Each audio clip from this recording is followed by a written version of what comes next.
평안하십니까? 기도하는 사람들에게 평안이 없으면 안 됩니다. 내 기도가 하느님께 찬양과 영광을 올려드릴 때 하느님께서 주시는 은혜와 축복이 내 마음과 영안에 가득히 임하십니다. 그래서 여러분들이 내 안에 불편한 것들이 있다면 인간적인 나약한 그런 모습으로 내가 하느님 앞에 나아가고 있다면 그런 모든 것들을 온전하게 끊어내시기 바랍니다. 어제가 어떤 날이었는지 아십니까? 어제가 무슨 날이었어요? 원죄 없이 잉태되신 동정마리아 대축일. 그 앞에 뭐가 붙죠? 한국교회의 수호자, 원죄 없이 잉태되신 우리 어머니 대축일입니다. 저는 이렇게 어제 대축일을 보내면서 여러분들이 그냥 이렇게 대축일 미사를 이렇게 봉헌하지 않았을 거라고 생각을 합니다. 교황님께서 자비의 희년 시작을 어제 알리셨죠. 원죄 없이 잉태되신 동정마리아 대축일을 이렇게 보내시면서 베드로 성전문을 여셨습니다. 이제 우리에게 하느님의 자비가 내 마음과 영뿐만 아니라 우리 가정과 우리 공동체에 늘 이렇게 임하시지만 특별히 새로운 게 한 해를 자비의 희년으로 선포하시면서 하느님의 자비를 받아들이라고, 그 자비가 곧 구원과 생명의 길이라고 교황님께서 말씀하셨어요. 여러분들이 기도하시면서 미사를 봉헌하시면서 자비의 희년 동안은 좀 성지순례를 많이 하셨으면 좋겠습니다. 멀리 가실 필요 없어요. 우리 교구의 성지도 좀 개발이 되고 있고 훌륭한 성지가 있지 않습니까? 갑구성지. 그리고 성지의 성지로 김포성당, 옛 성당이죠. 지금 신성당 말고 구성당이 바로 성지의 성지로 지정이 되었습니다. 김포 멀지 않지 않습니까? 버스 타고 가시면 되니까 24시간 성체 조배가 이루어지고 있어요. 그 성당에서 여러분들 성지 가셔서 은혜도 많이 받으시고, 교황님께서 자비 2년 동안 성지를 방문해서 교황님 지향대로 기도를 하고 우리의 믿음을 고백하면 전대사를 받을 수 있다고 그렇게 또 말씀하셨어요. 여러분들이 성지 순례 여정 안에서 내 자신뿐만 아니라 나에게 맡겨진 사람들, 우리 가정, 우리 공동체를 하느님께 봉헌해 드리기 바랍니다. 특별히 본당의 신부님들을 위해서, 수녀님들을 위해서 많이 기도하시면 좋을 것 같아요. 어떤 수녀님이 어떤 자매님에게 이런 말씀을 하셨대요. 그 자매님이 저에게 상담을 하겠다고 말씀하셨어요. 왜요? 그랬더니 자매님이 하시는 말씀에 수녀님이 일주일에 미사 2번만 가도 된다고 이렇게 얘기를 하셨다고. 늘 기도하시면서 순명을 해야 되는데 이것도 순명을 해야 되는지 순명하지 않아도 되는지 저에게 그 문제로 상담을 하고 싶다고 그러셨어요. 당신은 매일 미사 가는 게 너무나 행복하대요. 미사를 통해서 은혜를 많이 받는다고 이렇게 고백을 하셨습니다. 그 미사를 너무나 많이 이렇게 하니까 아마도 수녀님이 2번만 해도 된다고 그랬던 모양이에요. 미사는 수고로운 일이 아니죠. 하느님의 사랑과 자비를 이렇게 내가 미사 봉헌을 통해서 받아들일 수가 있습니다. 하느님의 사랑의 품에, 하느님 자비의 품에 안기는 시간이 바로 미사 봉헌 시간이에요. 영적으로, 마음으로, 육적으로 치유를 받는 시간이에요. 위로를 받는 시간이라는 거예요. 근데 위로가 너무 많으니까, 영적으로 치유가 너무 많으니까 하느님께 사랑과 자비를 너무나 많이 퍼부어주시니까 조금만 받아라, 그렇게 말하는 것과 똑같아요. 미사를 2번 하는 거. 괜찮다고 자매님, 미사는 일이 아니라 육적으로 밥을 먹는 게 아니에요. 미사 시간은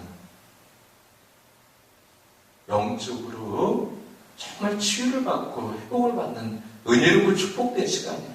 구원의 제사예요. 미사봉헌은.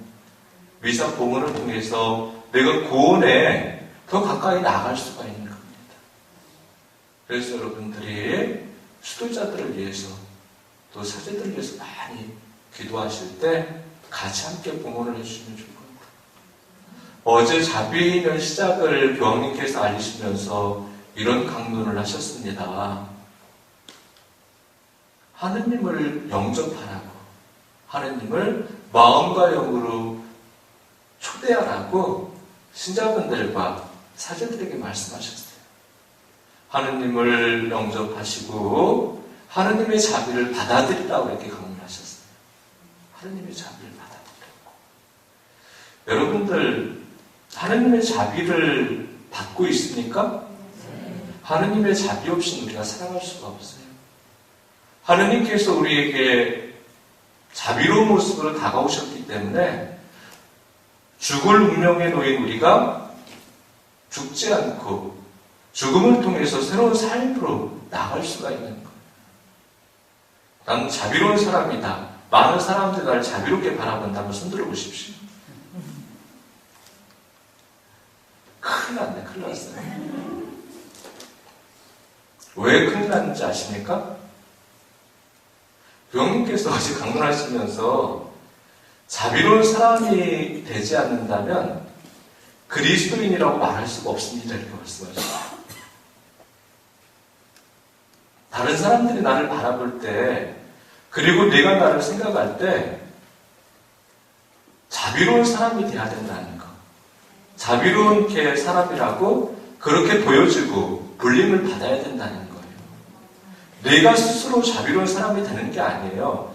하느님의 자비가 늘 나에게 임하셨기 때문에 하느님의 자비로서 내가 많은 사람들에게 보여줘야 된다는 거예요. 하느님의 자비를 선포하는 우리 자신들의 모습이 되어야 된다. 그래서 하느님을 받아들이고 하느님을 영접해드리고 자비를 받아들이라고 이렇게 말씀하십니다. 만약에 자비롭지 않다면 그 사람은 그리스도인이라고 말할 수가 없다. 그리스도인은 자비의 종이다. 자비의 일꾼이다. 어제 강론의 요지예요. 강론의 요지예요. 자비의 일꾼으로서 자비의 도구로서 우리가 파견되어지는 사람들이라는 거예요.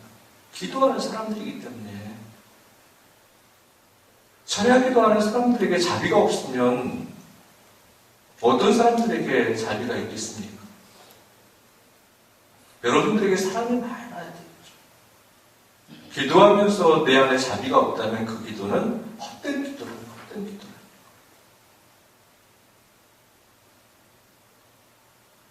하느님을 내 삶의 주인으로, 주님으로 고백하고 늘 초대해드리면서 하느님께서 사랑과 자비로서 나에게 임하신 것처럼 나 또한 하느님의 사랑과 자비로서 가정과 공동체에서 삶의 자리에서 존재해 나가야 된다는 것. 수많은 사람들을 만나고 그들과 관계를 맺습니다. 우리가 어떤 관계를 맺어야 되는가? 어떤 만남을 해야 되는가? 자비의 관계죠. 자비의 만남이죠. 내 스스로 자비로운 사람으로서 만나고 자비로운 사람으로서 관계를 맺을 수가 없어요. 하느님께서 나를 통해서 당신의 자비를 선포하시고 드러내야 된다는 것. 드러내실 수 있게 우리가 준비된 사람으로서 자비의 종으로서 자비의 일꾼으로서 살아가야 된다는 것. 예수님께서 십자가의 고난과 죽음을 이겨내시고 부활하셔서 우리에게 생명과 구원의 문을 열어주시는 것은 하느님에게 자비가 있으셨기 때문입니다. 예수님이 없던 길을 만드셨어요. 그 길은 구원의 길이고 생명의 길이잖아요. 예수님이 걸어가신 그 길로 나아가기 위해서는 자비로운 사람이 돼야 된다. 오직 자비로운 사람만이 예수님의 여정을 함께 동행해 나갈 수가 있다. 성모님께서 예수님의 구원 여정에 동행하셨지 않습니까? 자비의 어머니시잖아요. 자비는 곧 구원의 길이고 생명의 길이라는 것. 가정에서, 공동체에서 우리가 자비로서 많은 사람들과 관계를 맺어갈 때 그들에게 구원의 문을 열어줄 수가 있는 것. 나 또한 이렇게 구원으로 나갈 수 있지만 그들에게 생명의 문을 열어줄 수가 있는 것. 축복의 통로가 되어주고 은혜의 통로가 되어줄 수가 있는 것. 어제 또 강론 중에 우리 삶의 모든 것들은 하나님의 선물이라고 말씀하셨어요. 하나님의 선물. 왜 우리 삶의 모든 것들은 하나님의 선물인가? 우리 삶이 어느 때는 축복이 되고 은혜가 되기도 하지만 어느 때는 축복과 은혜로 느껴지지 않을 때가 있습니다. 근데 그럼에도 불구하고 우리 삶은 하나님이 주신 선물이고 은총이고 축복이라고 말씀하셨어요.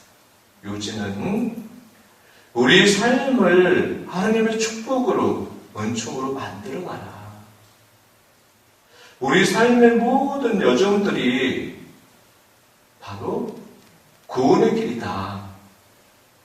그 구원의 길로 만들어가라는 말씀이었어요. 문제가 생기든 문제가 없든 예기치 않은 어려운 상황이 있든 없든 그 모든 것들을 축복과 은혜로서 바꿔가라는 것. 하나님께 봉헌하는 그런 삶이 되라는 것. 하나님께 봉헌하는 삶은 바로 구원의 삶이죠. 영원한 생명의 삶입니다. 세상에 그 어떤 사람들이 여러분들을 바라볼 때 저 자매는, 저 형제는 자비로운 사람입니다. 저 사람에게 하나님의 자비가 있다. 그렇게 보여주고 그렇게 불림을 받는다면 여러분들이 자비의 종으로서, 자비의 일꾼으로서 많은 사람들을 치유해주고 회복시켜줄 수가 있을 거예요. 그 모습을 보고 많은 사람들이 예수님께서 열어놓으신 구원과 생명의 길로 들어갈 수가 있을 겁니다. 복음 선포자의 모습이에요. 기도하는 사람들의 모습이고